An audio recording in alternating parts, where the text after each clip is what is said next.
O simposio achegará unha serie de experiencias exitosas de empoderamento feminino a aquelas mulleres que estean pensando en emprender.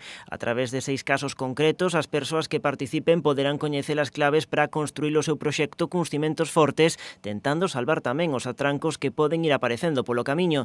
Segundo explican dende a Mancomunidade do Salnés, organizadora do evento, o simposio serve tamén para tecer lazos entre emprendedoras, creando sinerxías entre proxectos.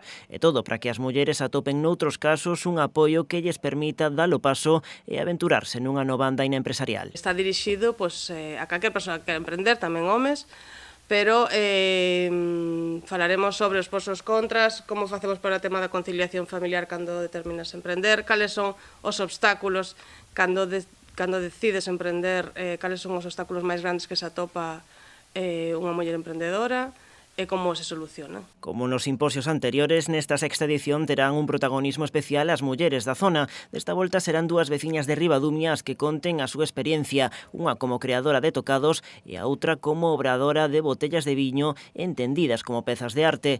Elas estarán acompañadas doutra emprendedora de Vila García. Unha muller que ten unha empresa de deseño de tocados e outra muller que coñeceredes porque tema de incrustacións de cristais de Swarovski e botellas de albariño de luxo.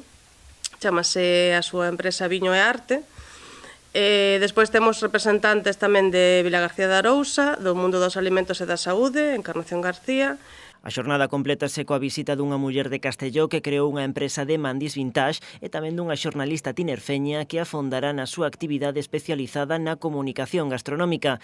Ademais, a xornada contará cunha experiencia internacional, unha manager musical da Argentina que explicará a súa faceta laboral por todo o planeta. A cita o vindeiro xoves a partir das 5 da tarde no Auditorio de Ribadumia.